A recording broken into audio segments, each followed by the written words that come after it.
अब हम लोग अपनी आगे की क्लास जो प्रोडक्शन पॉसिबिलिटी कर्व था उसको आगे हम कंटिन्यू करते हुए यहाँ पे हम सबसे पहले अपॉर्चुनिटी कॉस्ट के बारे में समझेंगे कि अपॉर्चुनिटी कॉस्ट क्या है ना, और उसका रिलेशनशिप क्या है टीपीसी के साथ।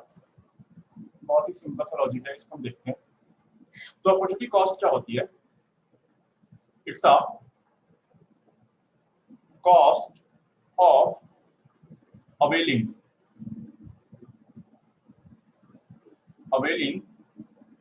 one opportunity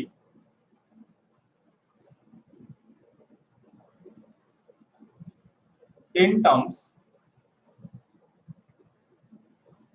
of loss of the other opportunity.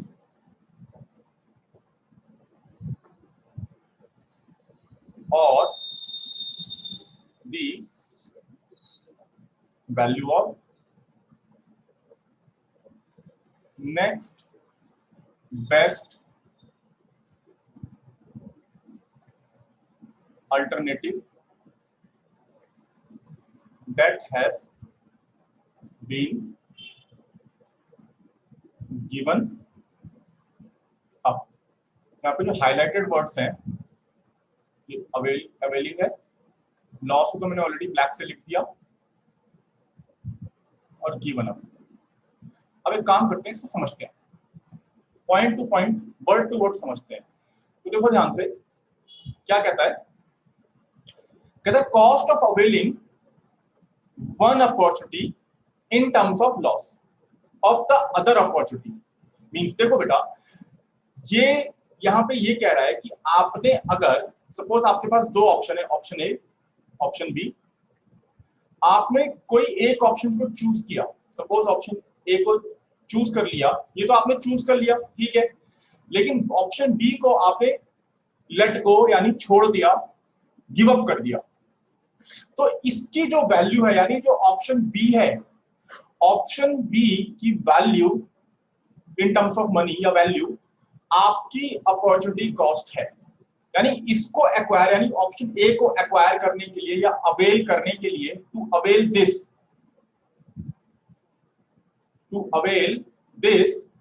you had to let go this। इसको आपने ऑप्शन बी को छोड़ना पड़ा ऑप्शन ए को एक्वायर करने के लिए। फॉर एग्जाम्पल, मैंने एग्जाम्पल अपने नोट्स में डाला हुआ है। फॉर एग्जाम्पल, आपकी नौकरी कहीं लग गई। देखो आपकी नौकरी लग गई दो जगह, या तो आप कहते हो कि भाई दिल्ली में किसी ऑफिस में आपकी नौकरी लग गई, या नोएडा या गुरुग्राम कह लो, गुरुग्राम कह लेते हैं, गुरुग्राम जिसको पहले गुड़गांव के नाम से भी जाना जाता था, गुरुग्राम में आपकी कोई जॉब लग गई। एक जगह आपको सैलरी मिल रही है सपोज 45,000, और एक जगह आपको सैलरी मिल रही है सपोज 40,000। तो अब आप इसमें से जो भी ऑप्शन चूज करोगे, सपोज आपने इसको चूज किया, ठीक है, ये ए ये बी, आपने इसको चूज किया, ठीक है, यहां आपकी जॉब लगी, आपने ये जॉब सिलेक्ट कर ली। इस जॉब को सिलेक्ट करने के लिए आपने क्या हुआ, जो गुरुग्राम वाली अपॉर्चुनिटी थी इसको आपने छोड़ना पड़ा। भाई अगर आपके मन में इच्छा है कि सर मैं दोनों जगह काम कर लेता हूं, क्या आप कर पाओगे दोनों जगह काम? नहीं ना। ये अब डायरेक्टली किससे रिलेटेड है कि भाई resources are limited and they have alternative usage. आगे ना दो पॉइंट। तो अगर आप देखो डायरेक्टली ये पॉइंट हमारा जो प्रीवियस क्लास में टीपीसी में हमने पढ़ा था, या उससे पहले हमने जो पढ़ा था, है ना, इकोनॉमिक प्रॉब्लम, सेंट्रल प्रॉब्लम, वहां से रिलेटेड है। तो अपॉर्चुनिटी कॉस्ट इस तरह से अराइज होती है कि अगर आप एक अपॉर्चुनिटी को अवेल करते हैं तो उसके बदले जो दूसरी अपॉर्चुनिटी आपने लेट गो करी या छोड़ दी, वो आपकी अपॉर्चुनिटी कॉस्ट कहलाती है ना। तो लास्ट में वो लिखा है और the value of next best alternative that has been given up. यानी अगर मैं ऑप्शन ए को मान लो सपोज ऑप्शन बी चूज नहीं करता, तो मेरे पास दूसरा अल्टरनेटिव क्या था, बी था। तो नेक्स्ट बेस्ट वैल्यू या बेस्ट अल्टरनेटिव मेरे पास क्या है, ऑप्शन बी है, जिसको मैंने लेट गो किया।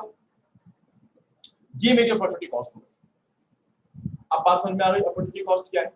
अपॉर्चुनिटी कॉस्ट का पीपीसी कर्व से क्या रिलेशनशिप है, इसको हम आगे देखते हैं। तो इसको हम देखेंगे, यहां देखेंगे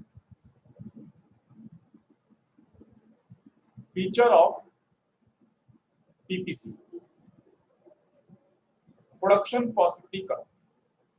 तो फर्स्ट है PPC slopes downwards.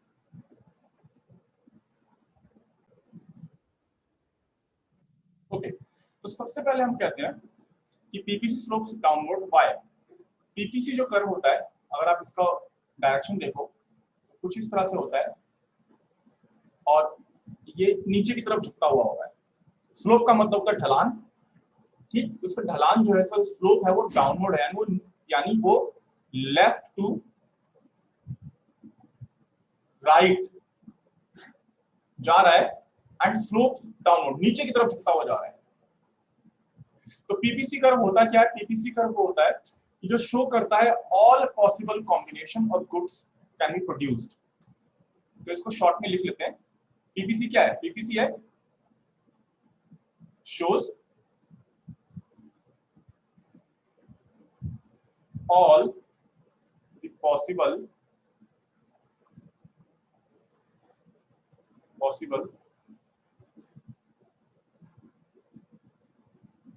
combination of goods that can be produced। Short में लिखते हैं with available resources and technology. तो हमारे पास जो गिवन रिसोर्सेज है, टेक्नोलॉजी है, उनका यूज करके हम ये मैक्सिमम पॉसिबल कॉम्बिनेशन है जो हम प्रोड्यूस कर सकते हैं। ये पीपीसी कर्व को हमने प्रीवियस क्लास में बहुत अच्छे से डिस्कस किया हुआ है, मैंने क्लास डाली भी हुई है यूट्यूब पे, आप वहां से देख सकते हैं, रिवीजन कर सकते हैं।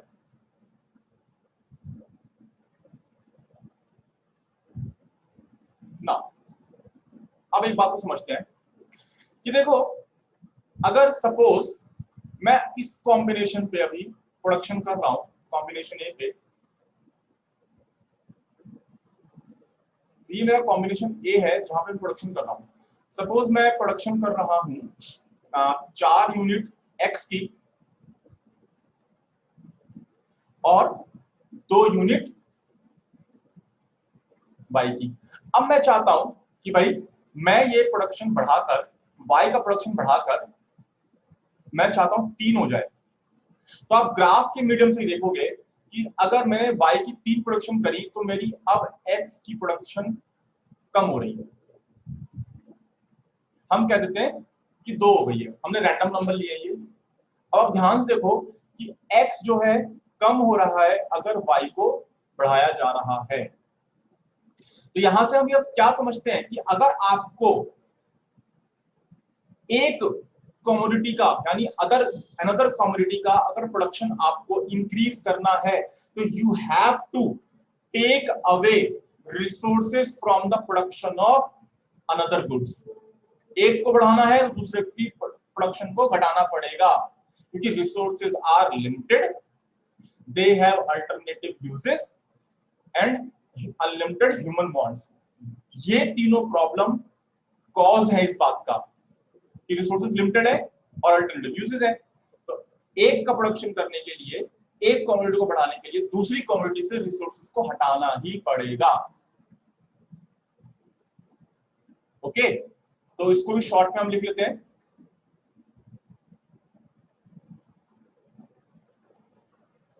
टू इंक्रीज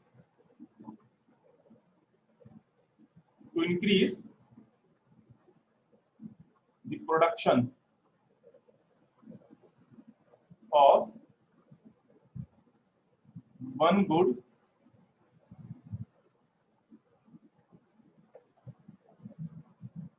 कैसे होगा ये, आप करोगे by taking the resources away from the production. भैया वहां से प्रोडक्शन हटाओगे, रिसोर्सेस को निकालोगे और फर्स्ट में डालोगे अनदर गुड। ये समझ में आ गए, दोनों पॉइंट समझ में आ गए। तो अगर आप देखो यहाँ पे ध्यान से, तो हम ये कह सकते हैं कि देयर इज अ इस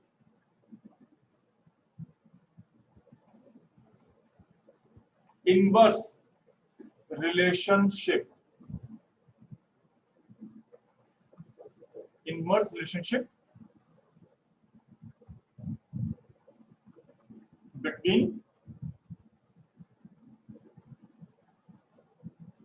between two goods shown on PPC। तो हम ये कह रहे हैं, अपना मैंने शॉर्ट में लिखा है कि दो कॉमोडिटी के बीच में इनवर्स रिलेशनशिप होता है। इनवर्स रिलेशनशिप का मतलब नेगेटिव रिलेशनशिप दोनों आइटम के बीच में, यानी अगर एक घटेगी तो दूसरी बढ़ेगी, दूसरी घटेगी तो पहली बढ़ेगी। ये रिलेशनशिप समझ लो, नेगेटिव रिलेशनशिप है। अब माइक्रो इकोनॉमिक्स का एक मंत्र याद कर लो कि भैया अगर जहां कहीं भी दो आइटम के बीच में इनवर्स रिलेशनशिप दिखता है या बताते हो आप, तो हमेशा ग्राफ जो है डाउनवर्ड स्लोपिंग बनेगा।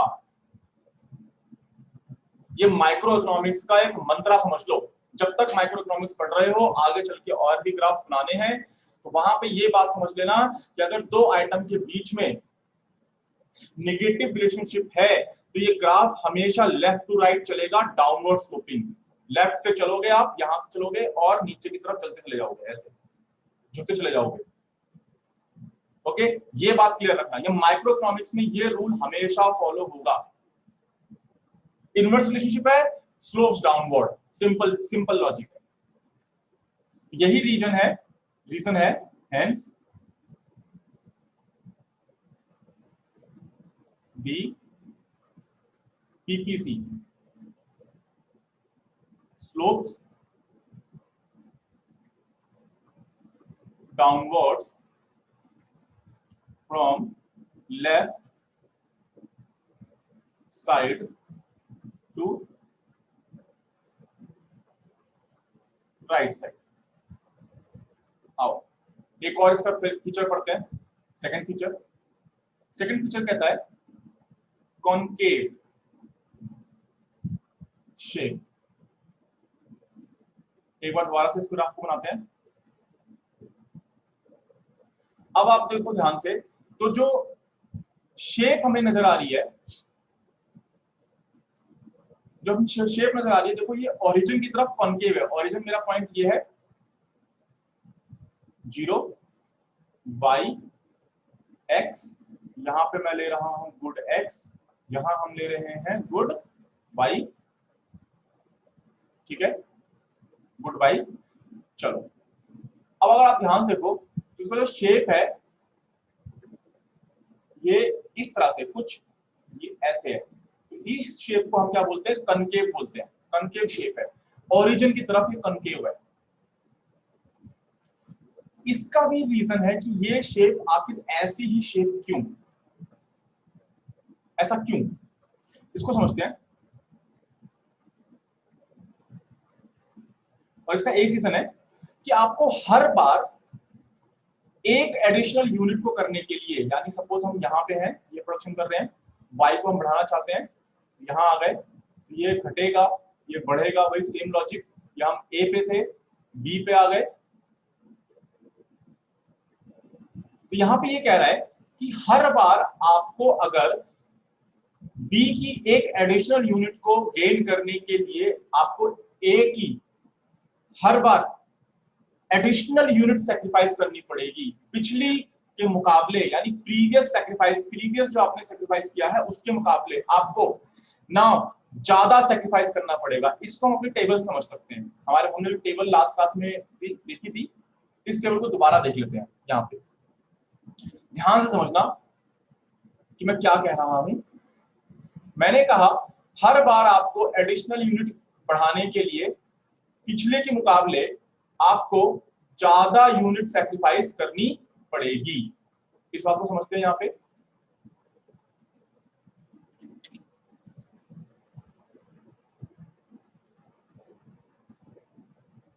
देखो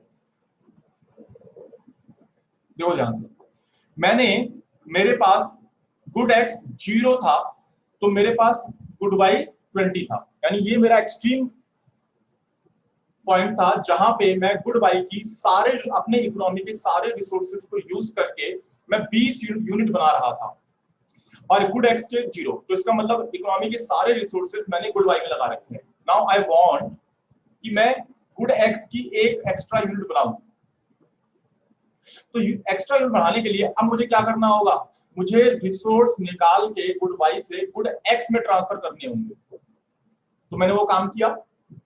तो मैंने वो काम किया तो मैंने एक एडिशनल यूनिट गेन कर ली यहां, और इसके बदले मैंने वाई की, देखो पहले 20 प्रोडक्शन कर रहा था, अब मैं प्रोडक्शन कर रहा हूं 18। तो मैंने वाई का कितना सेक्रीफाइस किया, ध्यान से देखो, -2 सेक्रीफाइस कर दिया। तो x की एक यूनिट गेन करने के लिए मैंने y की, ध्यान से देखो, x की एक यूनिट गेन करने के लिए मैंने y की 2 यूनिट सेक्रीफाइस करी। डेल्टा x और डेल्टा y बताते हैं change in quantity of production of different commodities. Delta मतलब चेंज। अब अगर मैं B से C पे जा रहा हूं, यानी गुड x की एक और एडिशनल यूनिट प्रोड्यूस करना चाहता हूं, पहले मैं 1 कर रहा था, अब मैं 2 करना चाहता हूं, तो मैंने एडिशनल चेंज कितने का किया, 1 यूनिट का किया। पर अगली 1 यूनिट को एक्वायर करने के लिए आपने देखो y की कितनी यूनिट सेक्रीफाइस करी है, 3 यूनिट सेक्रीफाइस करी है, यानी पिछले के मुकाबले आपने अब ज्यादा यूनिट सेक्रीफाइस करी है। एंड दिस गोज ऑन, अगला एक गेन करने के लिए, यानी 2 से 3 पे आने के लिए आपने y की 4 यूनिट सेक्रीफाइस करी है। फिर देखो आपको अगला एक गेन करने के लिए 5 सेक्रीफाइस करना पड़ेगा, अगला एक गेन करने के लिए आपको 6 सेक्रीफाइस करना पड़ेगा। और यही से हमने पढ़ा था मार्जिनल रेट ऑफ सब्स्टिट्यूशन, जिसको हम marginal rate of opportunity cost भी बोलते हैं, मार्जिन ऑफ अपॉर्चुनिटी कॉस्ट भी बोल सकते हैं आप, एमओसी, इसको आप एमओसी भी बोलते हो। और यही वो है अपॉर्चुनिटी कॉस्ट का लिंक, यहीं पे निकल के आता है कि आपको हर बार, क्योंकि आपने अवेल किया ना, एक हमने कहा कि भाई देखो हम अपॉर्चुनिटी गेन कर रहे हैं, 2 से 3 पे आ रहे हैं, तो ये गेन करने के लिए आपने y को सेक्रीफाइस किया, 15 से 11 पे आए। लेकिन कितना सेक्रीफाइस किया आपने, 4 सेक्रीफाइस किया इस बार, पिछले के मुकाबले। पिछले आपने 3 सेक्रीफाइस किया था और अब आपने 4 सेक्रीफाइस किया गुड वाई का। ओके, तो इन शॉर्ट इसे हम खत्म करते हैं। आपको हर एक एडिशनल यूनिट गेन करने के लिए पिछले के मुकाबले हर बार ज्यादा यूनिट सेक्रीफाइस करनी पड़ेगी दूसरी गुड्स की। सिंपल लैंग्वेज में, हिंदी में हमने समझ लिया अब इस बात को। और यही वजह है कि आपकी जो एमओसी है वो इंक्रीजिंग है, हर बार बढ़ रही है। यही रीजन है कि आपकी जो शेप है ये ओरिजिन की तरफ कॉनकेव होती है। इस पीपीसी कर्व जो है शेप कॉनकेव होती है। तो हम यह लिख लेते हैं, it is because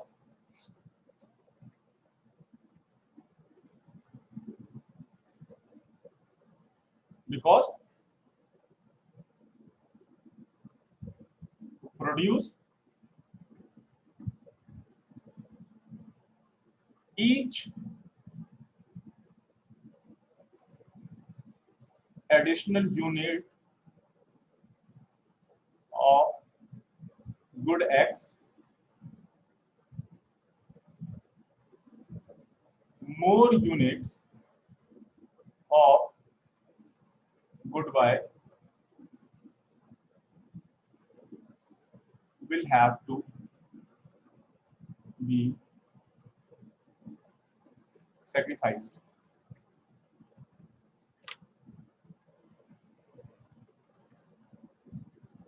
Then before sacrifice तो करना पड़ेगा, लेकिन हर बार पिछले के मुकाबले ज्यादा सेक्रीफाइस करना पड़ेगा।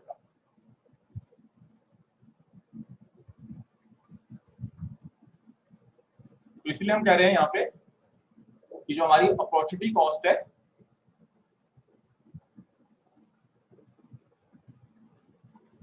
कॉस्ट ऑफ प्रोड्यूसिंग, इसको हाईलाइट कर लेते हैं, every additional unit of good X tends to increase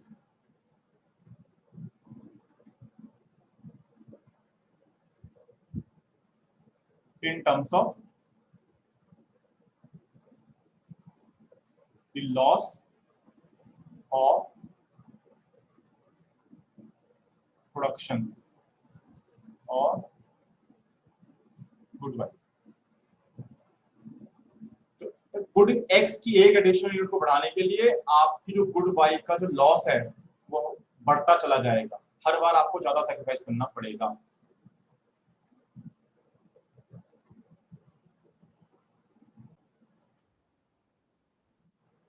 हम देखेंगे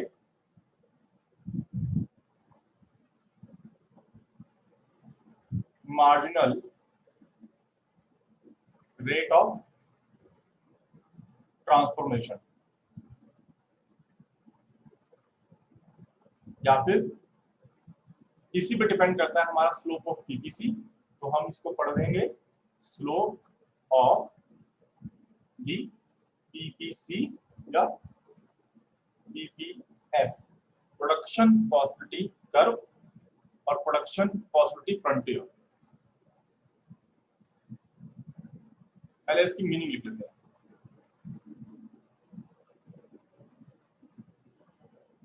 Marginal rate of transformation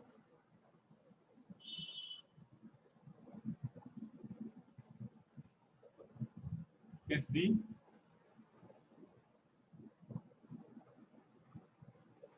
ratio of number of units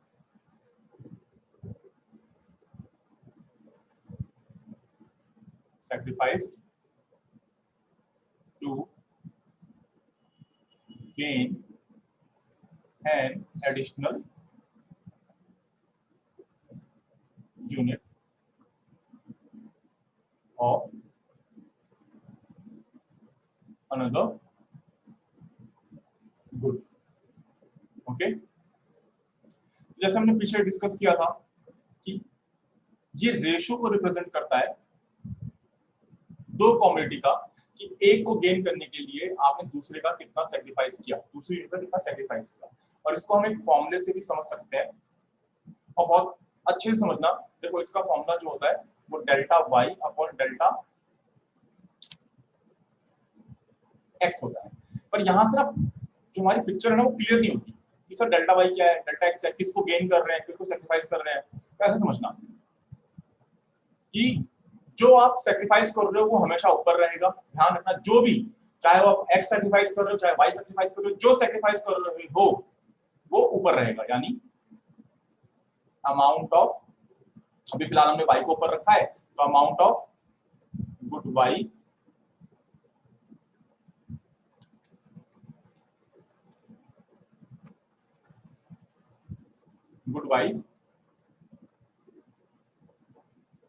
sacrificed, amount of good x gained, जो गेन किया है वो नीचे और जो सैक्रिफाइस किया है वो ऊपर। इतना ध्यान रखना है, तब आप कभी इस फॉर्मूले को करने में गलती नहीं करोगे। सैक्रिफाइस ऊपर, गेन हमेशा नीचे। जो पीपीसी की assumptions थी, हम लोग यहाँ पे यही कहते हैं कि टेक्नोलॉजी वगैरह सब सेम है, जो एक assumption है वो भूलना मत। जो हमने पीपीसी की assumption पढ़ी थी वो यहाँ पे अप्लाई होती है कि रिसोर्सेस एंड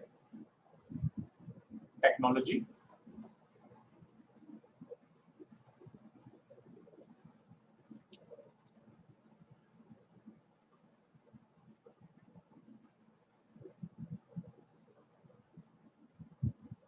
remain constant। चलो एक बार इसको टेबल से सीखते हैं, तो हमारी टेबल बना लेते हैं। प्रोडक्शन पॉसिबिलिटीज,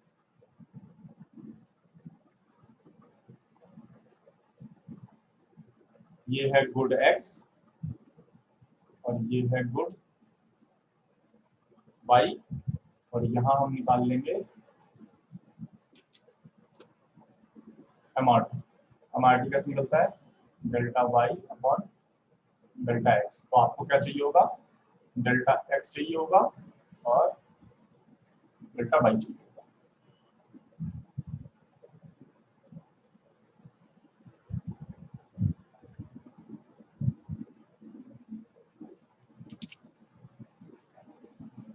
ठीक, चलो तो स्टेजेस है हमारे पास। फर्स्ट, यहाँ पे जब गुड एक्स आप 0 कर रहे हो और गुड वाई 30 कर रहे हो, तो इस स्टेज में आप कुछ नहीं करोगे, तो एमआरटी में आपका नील आएगा, क्योंकि अभी हमारा एक्सट्रीम है। वही सेम हमने पहले भी बनाया हुआ है, वही सेम चीज कर रहे हैं हम लोग। अब अगर गुड एक्स की एडिशनल यूनिट चाहिए, तो गुड वाई आप कितना प्रोड्यूस करोगे? 27 करोगे। देखो, तो डेल्टा एक्स वो कैसे निकलेगा? डेल्टा एक्स निकलेगा x1 माइनस x0, एंड ऐसे ही डेल्टा वाई निकलेगा आपका y1 माइनस y0। ये आप कह सकते हो, ये आपके लिए x0 हो गया और ये आपके लिए x1 हो गया, एंड सिमिलरली ये आपके लिए y0 और ये आपके लिए y1 हो गया। तो जो हमारी करंट स्टेज है वो हमारे लिए x1 हो गई, y1 हो गई। जो प्रीवियस स्टेज है वो हमारे लिए x0 y0। तो माइनस का आप करोगे तो यानी अगर मैं x1 निकालता हूं सेकंड स्टेज पे डेल्टा x निकालता हूं मैं अगर,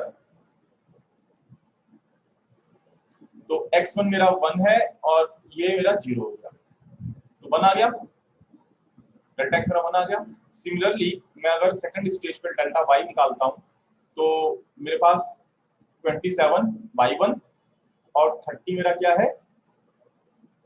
-3। ये कितना आ गया? -3 आ गया। ओके, और एमआरटी कैसे निकलता है? Delta Y upon delta X, तो -3 डिवाइड बाय 1 -3 आ गया। इस तरह से आप इस क्वेश्चन को कंप्लीट कर सकते हैं। ठीक है, चलो स्टेज 3 पे आते हैं। स्टेज 3 पे जब आए तो अब एक यूनिट प्रोड्यूस कर रहे थे गुड एक्स की, जो बढ़कर अब गुड 2 की 2 हो गई, 2 हो गई, और यहां कितना हो गया? 21। अब आप वही सेम काम कर सकते हो। अब इस स्टेज के लिए ये मेरे लिए x1 हो गया और ये मेरे लिए x0 हो गया, एंड सिमिलरली इधर ये y1 और ये y0 हो गया। बस ये प्रोसेस चलती रहेगी, अब यही काम आप करते रहोगे। तो डिफरेंस कितने का है? यहाँ पे 1 का डिफरेंस है और यहाँ पे डिफरेंस है वो कितने का है? -6 है।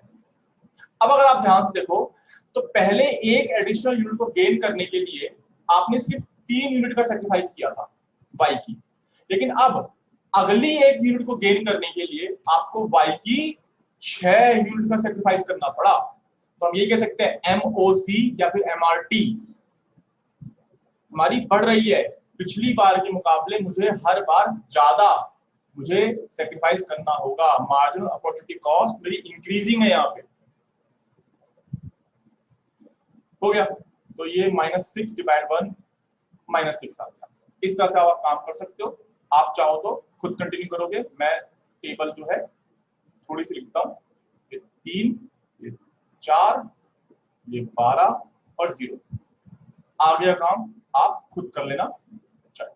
ये हमारा मार्जिनल रेट ऑफ सब्स्टिट्यूशन है। इसको हमने एक्सप्लेन किया है, जो हमने एक्सप्लेन किया है यही आपने थ्योरेटिकल फॉर्म में नीचे लिखना है। फीचर को आप इस तरह से एक्सप्लेन कर सकते हो। तो ये हमारा टॉपिक था मार्जिनल रेट ऑफ ट्रांसफॉर्मेशन, ये हो गया। नेक्स्ट हम लोग देखेंगे शेप ऑफ पीपीसी। तो जो पीपीसी शेप, पीपीसी कर्व की जो शेप है वो मेजरली 3 कैटेगरी की हो सकती है।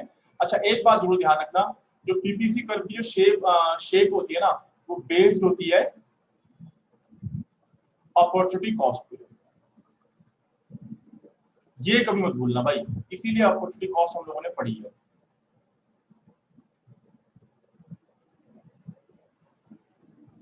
और 3 तरीके की शेप है। पहली शेप है कॉनकेव टू ओरिजिन, जो हम नॉर्मल शेप पढ़ते हुए आए हैं, नॉर्मल कंडीशंस में हम पढ़ते हुए आए हैं।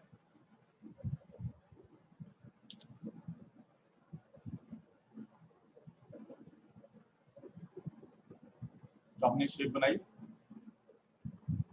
गुड एक्स, यहाँ पे x 0, y गुड y। अच्छा, ये क्यों होती है ऐसी शेप, हमने बता रखा है ड्यू टू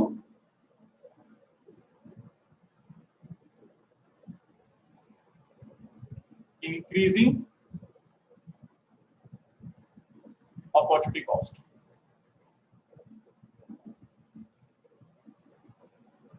हर बार मेरी अपॉर्चुनिटी कॉस्ट बढ़ती रहती। एक शेप तो ये हो गई। दूसरी शेप क्या होगी? Straight line.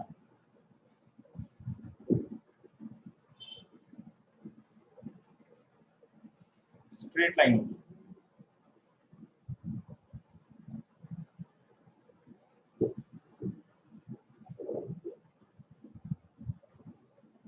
स्ट्रेट लाइन का मतलब भाई यहां से शुरू किया और यहां पे खत्म। Good X Y, sorry X 0 Y good Y. अब वो स्ट्रेट लाइन क्यों होती है? इसका मतलब सीधा सा है, क्योंकि देखो बेस किस पर है? अपॉर्चुनिटी कॉस्ट पर बेस ना। इसका मतलब ये है कि हमें हर बार जो है same quantity, same level of quantity sacrifice करनी पड़ रही है। फर्स्ट केस में हमने क्या कहा कि हमें हर बार पिछले के मुकाबले ज्यादा यूनिट सैक्रिफाइस करनी पड़ रही है, लेकिन जब स्ट्रेट लाइन है तो हम कह रहे हैं कि हर बार मुझे सेम क्वांटिटी ही सैक्रिफाइस करनी पड़ रही है। तो ड्यू टू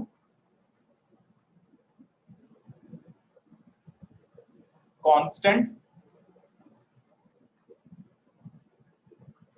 अपॉर्चुनिटी कॉस्ट, मेरी अपॉर्चुनिटी कॉस्ट कांस्टेंट है, ना वो घट रही है ना वो बढ़ रही है।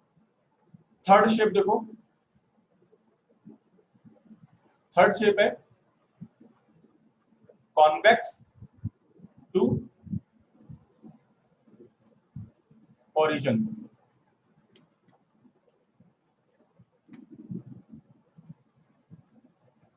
तो पहले कॉनकेव थी, उसका रीजन क्या था कि हर बार मुझे ज्यादा यूनिट सैक्रिफाइस करनी पड़ रही है, अब वो कॉन्वेक्स हो गई। यस, बिल्कुल सही सोच रहे हो कि मेरी सर अब हर बार ना यूनिट जो है सैक्रिफाइस कम होती चली जाएंगी, यानी पिछली बार के मुकाबले मुझे अब कम यूनिट सैक्रिफाइस करनी होगी और इसीलिए वो कॉन्वेक्स शेप बन जाएगी। तो बेसिकली आप यहां शुरू करोगे और ऐसे कर दोगे कुछ इस तरह से, कॉनकेव कॉन्वेक्स टू ओरिजिन। इसका रीजन लिख लेते हैं ड्यू टू डिमिनिशिंग